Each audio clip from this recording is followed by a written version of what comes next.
Bonsoir à tous, la famille Olympique de Marseille, c'est Francky Foot, j'espère que vous allez bien. On se retrouve ce soir pour une petite JT Actu Olympique de Marseille. On va parler Mercato avec une signature côté Olympique de Marseille, on va parler de tout ça. On va aussi parler de ce premier match de préparation, OM Nîmes, défaite de l'OM 2-0. Les gars, tranquille, on ne s'affole pas, tout va bien. On va discuter, analyser tout ça. Donc voilà, supporters marseillais, supportrices marseillaises, installez-vous tranquillement. N'hésitez pas à réagir en commentaire et à vous abonner à ma chaîne YouTube si vous aimez mon contenu. Voilà, c'est gratuit, ça donne énormément de force et je vous en remercie. On approche les 12 000 abonnés, donc merci beaucoup. Voilà les gars, on commence directement avec ce premier match de préparation. Donc l'OM affrontait Nîmes, les Crocos, hein. Donc ils nous ont bien fait le crocodile sur ce match. Donc on perd 2-0. Je vais faire une dédicace à mon frérot aussi, Ra Football. J'ai regardé la première mi-temps sur son live, voilà. Après j'ai regardé la deuxième mi-temps sur Twitch. Donc voilà les gars, on va analyser ce match rapidement. On va pas non plus parler. C'est le premier match de préparation, on a déjà compris. Voilà, on va pas non plus tirer des conclusions maintenant. Je vais pas faire la même erreur que j'ai fait avec Igor Tudor. Pour ceux qui me suivent depuis longtemps, je pense que vous allez vous en rappeler de ça, où je jugeais les premiers matchs de préparation, je pétais les plombs dans les débriefs, et on a vu qu'après, même que Tudor gagnait pas les matchs de préparation, on a vu le début de championnat, c'était extraordinaire, on avait un jeu incroyable et on dominait quand même en Ligue 1. Donc voilà, je vais pas m'affoler. On n'a pas non plus d'équipe cheap pour l'instant, on a beaucoup de recrues, des joueurs qui vont arriver, donc voilà, c'est dur de faire une analyse critique, on va dire, sur ce premier match. Voilà les gars. Donc la première compo, on a eu Blanco dans les buts, on a eu du Brassier, du Balerdi avec le brassard de capitaine, donc ça fait énormément plaisir, tu vois. Meïté qui a joué à droite, on a eu du Quentin Merlin, du Kondogbia, du Unai, Harit Angis. Ensuite, on a eu Luis Enrique, Faris Moumbagna et le petit Abdallah, le neveu à Touafilou Maoulida. Voilà, donc pour ce 11 en première mi-temps, on perd 1-0 à la mi-temps. Alors on voit un peu quand même une tactique différente et un système différent avec un pressing constant, tu vois, un gros pressing de l'OM, où on essaye aussi beaucoup de combiner, jeu de passes courtes, passes longues, etc. Voilà. Donc on voit quand même une petite patte de Zerbi, mais surtout ce qu'on voit, c'est qu'on a des joueurs pour l'instant qui sont pas au niveau. C'est le premier match de préparation. Les jambes elles sont pas encore prêtes, tu m'as compris. Donc voilà. Ensuite la deuxième mi-temps, on a eu beaucoup de jeunes. On a eu du Sternal, on a eu du Bakola, du Benchigui, on a eu du Daoud, du Niakossi, du Soglo, le petit Koum aussi, l'arrière-gauche qui est rentré. On a eu du Lirola qui a joué, on a eu plein encore de jeunes. Du Régis Mouguet, d'ailleurs qui a été pas mal. Mais voilà, on perd 2-0 ce match-là. La deuxième période était un petit peu mieux. On démarre tranquillement, mais la deuxième, vers la 70e comme ça, on a commencé quand même un peu à toucher le ballon. Les jeunes commençaient à monter en puissance, mais voilà, on s'incline 2-0. Voilà les gars, pas d'inquiétude, je vous ai dit, c'est le premier match. Moi, je jugerai, et encore, je dis ça, c'est un grand mot, mais les deux derniers matchs de préparation. Voilà, c'est-à-dire Sunderland et Augsbourg. Là, on aura commencé déjà à avoir les recrues. Ça sera pas du tout la même équipe. Voilà, on pourrait un peu commencer à débriefer sérieusement ces deux derniers matchs de prépa. Là, tout ce qui est Nîmes, le prochain match Toulon. Après, il y a quoi? Il y a Pau. Donc voilà, bon, je vais juger, mais sans juger, les gars. Voilà, honnêtement. Donc voilà pour ce premier match. Après, on a vu Faris Moumbagna, c'est très compliqué, encore une fois, hein, même si c'est que le premier match, mais techniquement, il y a vraiment un problème avec toi, hein, Faris Moumbagna. On sait que deux arbitres apprécient, mais bon, c'était un peu compliqué. Après, je vais pas l'enfoncer. Franchement, c'est pas mon but, les gars, d'enfoncer les joueurs de l'OM. C'est pas l'équipe cheap, ça sera pas cette équipe. Voilà, donc tranquille, les gars, tranquille, on ne s'affole pas. C'est un match de préparation. On va pas juger maintenant. Voilà, par expérience, faites-moi confiance. Voilà, je ferai plus la même erreur. Je t'ai dit, on regarde Sunderland et Augsbourg, là, on pourra commencer un peu à voir des choses. Là, quand tu vois ton trio d'attaque, c'est Abdallah, Mumbagna, Enrique, les gars, on sait très bien que c'est pas ça, et voilà. Ce sera pas ça, vous inquiétez pas. Voilà, les gars, on va parler de Mercato maintenant.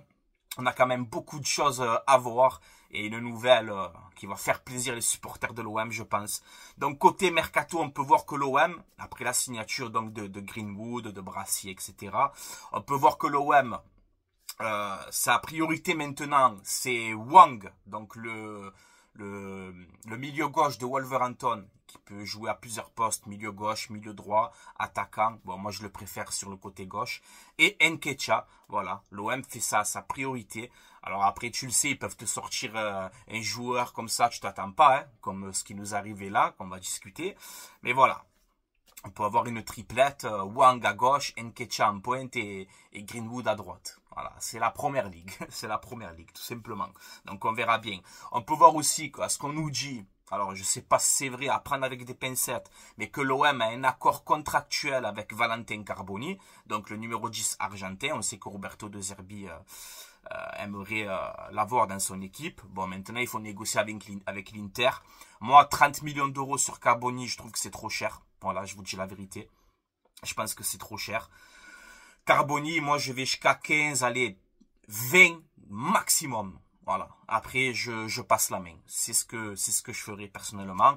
Alors, il a fait une très bonne saison avec Mozza, ok, mais mettre 30 millions d'euros sur un mec qui a fait juste qu'une bonne saison, je trouve que ça fait un peu cher. Donc, pour l'instant, je suis pas très emballé par Carboni, je vous dis la vérité, je le connais pas. Alors, tant il signe et il nous régale, hein, tu vois, c'est ce que je demande. Hein. Mais pour l'instant, voilà. Je pense que je m'enflamme pas trop sur ce dossier. Voilà, je vais laisser l'OM et Roberto De Zerbi gérer tout ça. Moi, j'ai pas trop d'avis sur Valentin Carboni, les gars. Voilà. Ensuite, donc, concernant Nketiah, l'OM a fait une première offre à Arsenal. Donc, c'est l'attaquant d'Arsenal de 25 ans. Très bon joueur. Faut pas regarder les stats, les gars. Il est remplaçant à Arsenal, il fait que des rentrées. Là, voilà, il en a marre d'être remplaçant. Il a 25 ans, il rentre un peu dans la force de l'âge. Il a envie d'être titulaire. Roberto De Zerbi, ce projet lui plaît. À Nketiah, notamment donc pour De Zerbi. Donc voilà, lui, il veut rejoindre l'Olympique de Marseille. Donc voilà, c'est un dossier qui peut s'accélérer rapidement. Des nouvelles aussi de Ezequiel Fernandez, le milieu argentin pisté par l'OM de Boca Junior. Là, on peut voir qu'il va signer en Arabie Saoudite à Al-Keshia pour 13 millions d'euros. Voilà, un transfert que je ne comprends pas. Alors, c'est pas le fait qu'il signe pas l'OM. Franchement, qu'il vienne pas l'OM, la vérité, ça me fait ni chaud ni froid. Mais le mec, il a 19 ans. Il a l'Europe à ses pieds. Il a des clubs européens qui sont là. Et à 19 ans, tu penses déjà aller en Arabie Saoudite. Voilà, moi, je comprends plus ces jeunes comme ça. Je vous dis la vérité. Les jeunes comme ça, qui ont 19, 20 ans, qui ont l'avenir du football devant eux. Tu as des clubs comme l'OM où tu aurais pu te mettre en valeur en termes de visibilité, en termes de tout. Non, je préfère aller à 19 ans en Arabie Saoudite. Ça montre la mentalité aussi de certains jeunes qui pensent d'abord à l'argent et ensuite à leur carrière. Voilà, bon, ça peut se comprendre après. Hein. Je critique pas, hein, mais moi ça me dégoûte. Voilà, je vous dis la vérité, ça me dégoûte ces mentalités comme ça. 19, 20 ans, tu as plein de potentiel, tu vas déjà en Arabie Saoudite. Bah, vas-y à 28 ans, 30 ans, on fait une carrière, franchement. De l'argent, tu en auras, Fernandez. T'inquiète pas, tu en auras de l'argent dans ta carrière. Bref, voilà. Donc, je comprends pas, moi, cette mentalité-là. Voilà. Ensuite, les gars, on a une recrue à l'Olympique de Marseille. Voilà. Donc, je pense que vous l'avez su hier. Il s'agit de qui? De Pierre-Emile Højbjerg. Voilà, Pierre-Emile Højbjerg, le milieu central, milieu défensif de Tottenham de 28 ans, international danois. Donc voilà, ça sera un prix avec option d'achat obligatoire de 13 millions d'euros, 13 millions et demi. Je ne sais pas si c'est un prix payant de 1,5 million, un truc comme ça aussi. Mais voilà, option d'achat obligatoire de 13 millions et demi. Sa valeur, les gars, sa valeur sur Transfermarkt, elle est estimée à 18 millions d'euros. Donc toi, tu le touches à 13 millions et demi. Donc c'est bien parce qu'il lui restait 1 an de contrat à Tottenham. Donc voilà, il a 28 ans, il est dans la force de l'âge. Un milieu confirmé de Première Ligue. Voilà. Alors cette saison, c'est vrai, il ne rentrait pas trop dans les plans de son coach à Tottenham. Donc il faisait des rentrées, etc. Mais la saison 2022-2023, il est incroyable. Voilà, il y a la data, je sais pas si vous connaissez les datas là. D'ailleurs, je tiens à dédicacer aussi la tribune olympienne. Voilà, ils ont fait la vidéo aussi sur Hochberg. Je vous conseille d'aller voir la vidéo de la tribune olympienne. J'ai très bien aimé. Il a très bien détaillé son profil, etc. Donc, force à eux aussi. Ça m'a plu honnêtement cette vidéo. Donc voilà, on l'avait pas vu venir, on nous parlait de Locatelli, on nous parlait d'Ezequiel Fernandez, et bam, on te fait Hochberg, t'as rien compris. Voilà, alors Hochberg, Heuberg, ça dépend de la prononciation, hein, vous le prononcez un peu comme vous voulez. Aussi, quelque chose de très important, il a une mère française, c'est-à-dire qu'il parle français très bien, correctement, tu vois. Il parle très bien français, donc ça va faciliter aussi l'adaptation à l'Olympique de Marseille. Il n'aura pas à franchir ce barrière de la langue, de ci, de là. Non, il parle français, donc il y a aucun problème. 1m84, droitier. Donc c'est un milieu défensif les gars. Lui c'est milieu défensif. Enfin ça sera le double pivot avec Koné. Donc tu as Koné et Hochberg. Donc Hochberg pour défendre, pour équilibrer ce milieu de terrain, ça va être ton patron. Hein, ça va être ton patron au milieu de terrain.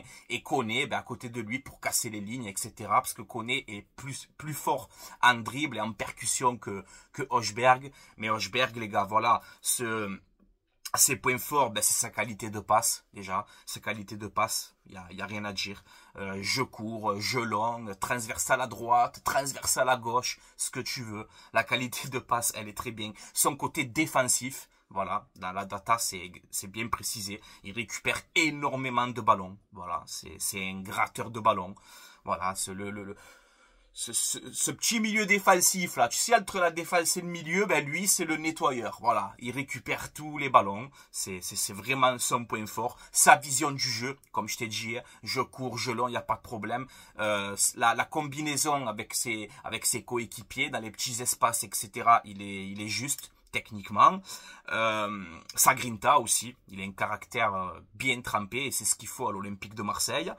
Ensuite, qu'est-ce que j'ai noté?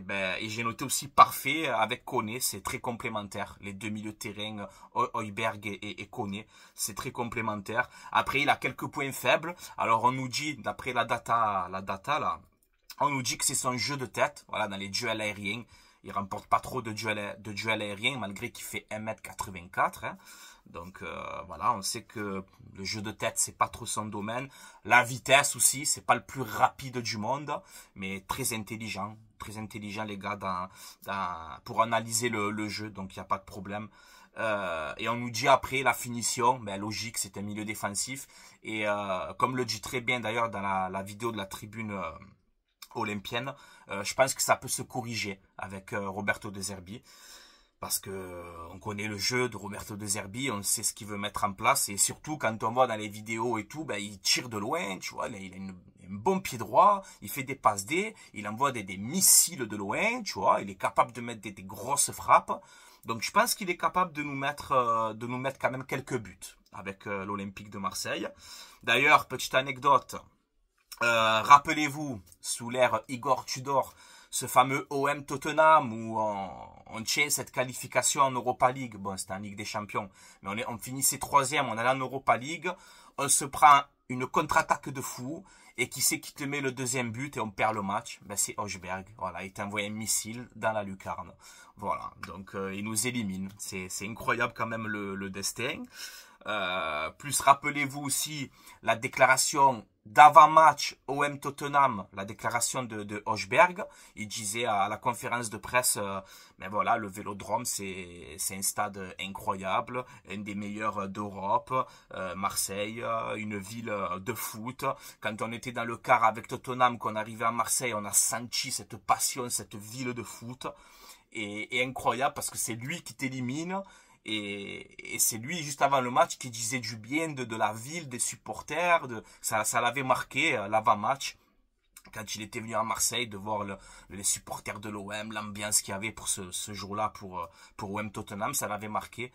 Et maintenant, il se retrouve chez toi. C'est quand même incroyable le destin, les gars. Faut dire aussi merci à la direction de l'OM sur ce coup-là. Parce que faire un coup en sous-marin comme ça, alors même moi que je suis quand même assez, comment dire, j'essaie quand je vous fais les équipes concept et tout, de vous proposer les meilleurs plans pour le mercato. Højbjerg, je l'avais pas vu venir, parce que pour moi, tout simplement, c'est impossible. Tu vas pas prendre un mec de Tottenham, valeur 18 millions d'euros avec un gros salaire. Non, là tu le payes 13, un coup de sous-marin, tu n'as rien compris, tu vois. Donc non, je veux dire bravo à la direction de l'OM sur ce coup-là, vous m'avez eu, tu vois. Mais ça fait énormément plaisir, tu vois. Et Mehdi Benassia aussi, ils ont joué ensemble au Bayern. Voilà. Højbjerg et Benassia, ils ont joué ensemble au Bayern. Højbjerg, c'était un peu le petit jeune du Bayern, c'était un jeune. Benassia, c'était déjà quelqu'un de confirmé. Donc voilà, je pense que Longoria, il a mis sa patte dans ce dossier, et Benassia aussi. Je pense qu'il a pu faciliter, on va dire, le transfert, les négociations. Voilà, je pense. Après, je peux me tromper, mais je pense que c'est ça. Donc voilà, bienvenue à toi, Pierre-Emile Højbjerg ou Højbjerg, la prononciation les gars, je sais pas encore, mais voilà, c'est un très très bon milieu de terrain, et encore une fois, sans Coupe d'Europe, attirer des mecs de Tottenham, de ci, de là, bon franchement les gars, c'est sur le papier, c'est propre quand même, c'est un très bon milieu, c'est le remplaçant idéal de Veretout. Alors c'est pas Jordan Veretout les gars, c'est pas du tout le même profil, Veretout il se crée plus d'occasions, etc., mais dans le 4-2-3-1 de Zerbi, prendre Højbjerg pour te sécuriser ce côté défensif et ce côté patron, tu vois, lui c'est un milieu défensif pur, il te récupère tous les ballons et on en a besoin pour le jeu de Zerbi, avec le petit Koné à côté. Est-ce qu'un autre milieu de terrain va arriver? Je pense que oui, vu que tu as Unai qui va partir, peut-être Kondogbia, le Karongé, va falloir discuter aussi. Donc voilà, on sait que l'OM travaille son milieu de terrain. Donc voilà, est-ce qu'on aura un autre milieu de terrain? On verra bien les gars. Pour l'instant, donc encore une fois, bienvenue à toi, Pierre-Emile Højbjerg ou Højbjerg, et régale-nous et bienvenue à l'Olympique de Marseille. Voilà. Et excellent coup, encore une fois là, des dirigeants, je tiens à le préciser. Donc pour l'instant, le bilan du mercato côté arrivé. Donc on a donc Roberto De Zerbi en numéro 1, nouveau coach. On a Brassier pour 10 millions d'euros, Greenwood 30 millions d'euros, Højbjerg 13 millions d'euros et Koné 12 millions d'euros. Bon, il y a les bonus, etc. Donc voilà, pour l'instant on est à 30, 40, 50, 53, 63. On est pour l'instant à 64, 65 millions d'euros à peu près hein, d'investis sur le marché des transferts. Donc voilà. Macourt, il avait dit à la Provence, quand il est venu, je vais réinvestir sur ce nouveau projet de 3 ans. Je vais donner les moyens au club, à la direction, à Longoria, à Benassia, à De Zerbi. Je vais leur donner les moyens pour recruter. Et c'est ce qu'il est en train de faire. Macourt, voilà. Donc il faut aussi remercier. Voilà, il tient sa parole. Maintenant, j'espère que ça va continuer comme ça. Le mercato n'est pas fini les gars, on va attendre. Donc je t'ai dit qui va jouer sur le côté gauche. Est-ce que c'est Wang? Est-ce que c'est Adjigra? Est-ce que c'est un autre aussi d'un coup qui va sortir comme ça? Ça parlait de Bergwijn de l'Ajax. On verra bien. Nketiah donc pour l'avant-centre aussi. Jonathan David aussi, dédicace aussi à football. Il en parlait aussi sur son live. Jonathan David, hein, on sait que c'est un très bon attaquant de Ligue 1. Donc c'est vrai que Jonathan David, ça fait réfléchir. Après, je sais pas si Lille, ils vont être gourmands sur ce dossier, mais Jonathan David, c'est une valeur sûre de Ligue 1. Manque un peu dans la finition, mais ça va, ça plante des buts quand même. C'est très intelligent dans son jeu. Ça peut être intéressant. Le gardien aussi, les gars, hein, le gardien. Pour l'instant, on sait que l'OM attend de recruter un gardien pour libérer Paul Lopez et le transférer en Serie A à Com, là. Donc voilà. Je pense que l'OM va accélérer tout ça. Les latéraux aussi, les gars. Les latéraux. Moi, surtout avec les prestations que j'ai vues là, de Lirola et tout. Alors, je veux bien. On me dit, ouais, Lirola, en 2018, sous De Zerbi, c'était incroyable. Les gars, c'est en 2018. On est en 2024. Ça y est, c'est Lirola, pour moi, c'est fini. Voilà. C'est triste pour lui, mais pour moi, Lirola, Ulysse Garcia, tout ça, là, c'est pas bon, c'est pas le niveau de l'Olympique de Marseille, en tout cas qu'on doit afficher cette saison. Voilà, donc je pense que l'OM, ils sont en train de finaliser le gardien, l'attaquant aussi côté gauche, le numéro 10 aussi sûrement, Alexis Sanchez ou Carboni ou un autre, je sais pas. Et ensuite, on va passer aux latéraux parce qu'il faut renforcer cette défense. Là, t'as Balerdi, Brassier, Maïté. On sait que Gigot va partir, que Mbemba va partir. Donc, il va falloir aussi recruter un quatrième défenseur central. Et surtout, les latéraux. Voilà, pour moi, dans ma tête, les gars, aujourd'hui, on a un latéral droit, c'est Murillo. Pour moi, Klos et Lirola, ils sont plus là déjà dans ma tête. Voilà, je peux me tromper, hein. Mais pour moi, Klos, ça va partir à Nice et Lirola, va falloir le prêter ou le transférer. Donc, il te reste que Murillo. Est-ce que vous voulez faire toute la saison avec un arrière droit? C'est pas possible. Donc, il faut recruter un arrière droit pour concurrencer Murillo. Pareil de l'autre côté. Quentin Merlin, il vient d'arriver, il est jeune, il faut laisser le temps un petit peu. Il passe de Nantes à Marseille. Il était dans un OM malade. Là, avec un coach qui a une vraie philosophie de jeu, qui sait faire progresser les jeunes et tout, ben Merlin, je le garde à l'Olympique de Marseille, mais il lui faut un concurrent et vendre Ulysse Garcia. Voilà, il faut un concurrent à Merlin, ou de son âge, ou un joueur de 27, 28 ans, justement, pour lui faire prendre de l'expérience. Je sais pas, on verra bien. Donc voilà, moi, mes deux bons plans mercato pour ces postes d'arrière droit et d'arrière gauche, ben, je vous propose un arrière droit. Maintenant, je me lâche un peu. Je vois que l'OM, ils peuvent mettre des 13, des 15, des 20. Mais pourquoi pas tenter le coup Masraoui. Voilà, Masraoui, l'arrière droit du Bayern, marocain. Il connaît très bien, je pense, Mehdi Benassia. Ça peut faciliter le transfert. J'ai vu que le Bayern veut le vendre. Hein. On parle de 20, 25 millions. Peut-être ça peut s'arranger pour moins cher. Mais voilà, c'est un bon arrière droit. Il y a Sacha Boé aussi au Bayern. Hein. Il joue pas trop aussi, pourquoi pas. Et en arrière gauche, je le répète encore une fois, et en arrière droit, désolé, je le répète encore une fois, mais Juan Foyt de Villarreal aussi, j'aimerais bien à l'Olympique de Marseille. L'arrière droit argentin, pas très rapide, mais grand, solide, costaud dans les duels, grosse grinta, complémentarité avec Balerdi. Il coûte 15 millions d'euros, je crois qu'il reste 1 an ou 2 de contrat. Donc Juan Foyt aussi, ça peut être une bonne recrue pour l'Olympique de Marseille. Déjà qu'on a raté Sugawara, je suis dégoûté. Alors essayez, voilà, Masraoui, Foyt, il y a encore des solutions.